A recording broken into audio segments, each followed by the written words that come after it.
The study of the strategic interaction between economic agents is known as game theory. And in game theory, this situation where each, in this case firm, but more generically we would call them players or economic agents, but where each player would have a benefit from cheating, but the two of them would both be better off if neither of them cheated, and they're both worse off, of course, if they both cheat. But in any individual situation, the individual player always has the incentive to cheat, is known as a prisoner's dilemma. And we can model a prisoner's dilemma with a matrix like this, and we'll sort of put player 1 over here, and maybe we'll call him Bob, and we'll have player 2 up at the top, and maybe we'll call him Bill. And let's assume that Bill and Bob have been involved in some sort of criminal enterprise, and they get caught, and they're put in separate cells by the police or by the prosecutor, and they're each offered a deal where they would be better off, each of them individually, if they confessed, but they would both be better off collectively if they would just both keep their mouths shut.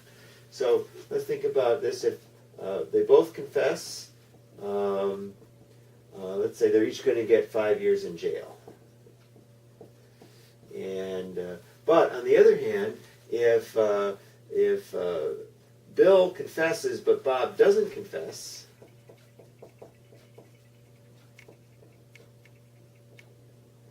then Bill, who confessed, Bill will end up going free, but Bob goes to jail for 10 years. And let's say Bill doesn't confess, but Bob confesses, so Bob will end up going free, and Bill will end up going to jail for 10 years. And if they both keep their mouths shut, let's say they each go to jail for a year. So in any situation here, they know that if they, so let's say we're thinking about Bill. So if Bill is sitting over here and Bill is trying to decide whether to confess or not confess. Well, let's say he thinks that Bob is going to confess. Well, if he thinks Bob is going to confess, then Bill could either confess and get 5 years in jail, or he could keep his mouth shut and go to jail for 10 years. Well, of course, he would rather go to jail for 5 years, so he's going to confess. He'd rather go to 5 years than to go to jail for 10 years. But let's say he thinks that Bob is not going to confess. Well, then he can either keep his mouth shut and go to jail for 1 year, or he can go free. Well, of course, he would rather go free. And so now let's think about Bob. So Bob is going to confess or not confess, and he's going to figure what Bill's going to do. So let's say he thinks that that Bill is not going to confess. Well, if he thinks Bill is not going to confess, Bob could either confess and go free, or not confess and go to jail for 1 year. Well, he, of course, is going to prefer to go free. And let's say if he thinks that Bill is going to confess, well, Bob could either confess and go to jail for 5 years, or not confess and go to jail for 10 years. Well, of course, Bob is going to decide to confess, because he would, of course, rather go to jail for 5 years than 10 years. So, they're a prisoner's dilemma. They both end up confessing. They rat each other out. They both end up going to jail for 5 years, when, of course, they would have been better off, each of them, or they would both have been better off if they had both kept their mouths shut and only gone to jail for 1 year each. But, of course, in any particular situation, they always have an incentive to cheat. So if they think, if Bob thinks they're down here, both keeping their mouths shut, well, then Bob is, of course, going to want to switch to go free. And if Bill thinks they're down here, Bill's going to want to switch to go free, and so they're both going to end up, so Bob switches up and Bill switches left, and they both end up going to jail for 5 years. So this is what's considered a prisoner's dilemma. So it's a non-cooperative result.